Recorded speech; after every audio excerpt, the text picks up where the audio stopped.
બોડેલીમાં દિવાળીની ઉજવણી દરમિયાન શ્રી રામ આગમનનો ઉત્સવ ધામધૂમપૂર્વક ઉજવાયો। જય હિન્દ। આપ જોઈ રહ્યા છો છોટાઉદેપુર વ્યૂઝ સત્યની સાથે।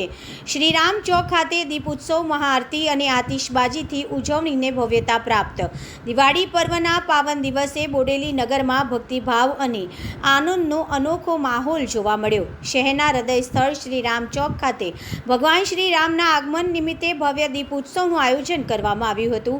શ્રી રામ મંદિર પર આયોજિત મહાઆરતીમાં ગામના આગેવાનો, રાજકીય પ્રતિનિધિઓ, સામાજિક સંસ્થાઓ અને મોટી સંખ્યામાં શ્રદ્ધાળુઓએ ઉમંગપૂર્વક હાજરી આપી હતી।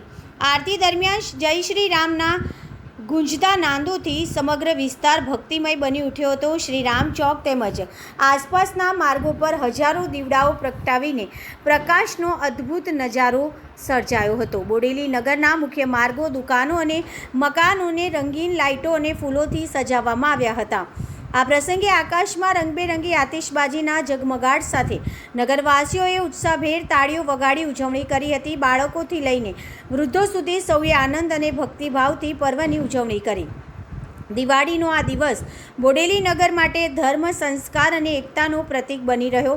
ભવ્ય દીપ ઉત્સવને નિહાળવા માટે આસપાસના ગામના લોકો પણ મોટી સંખ્યામાં ઉપસ્થિત રહ્યા હતા। Bureau report, Virendrasinh Desai, Bodeli.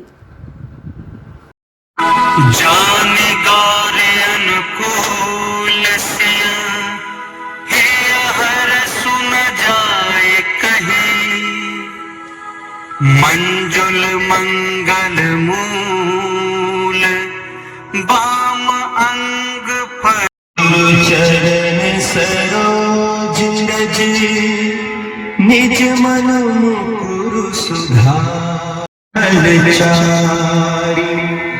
बुद्धिहीन तनु जानिके सुमिरो हरहु कलेश विकार।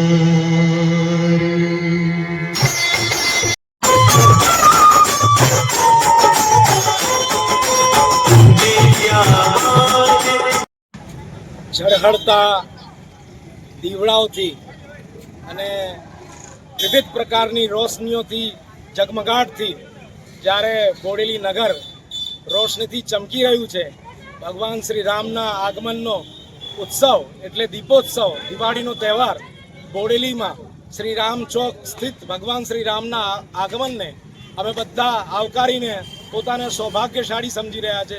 ખૂબ સુંદર મહાઆરતીનું આજે આયોજન થયું।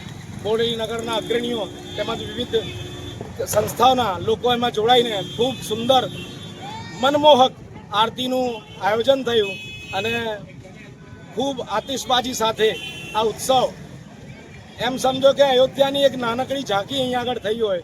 બોડેલીના બધાના પ્રભુ શ્રી રામના આશીર્વાદ એમને મળ્યા છે, એ અમે સૌભાગ્યશાળી છે। જય શ્રી રામ। આ દીપાવળીની આપ સર્વને ખૂબ ખૂબ શુભકામનાઓ।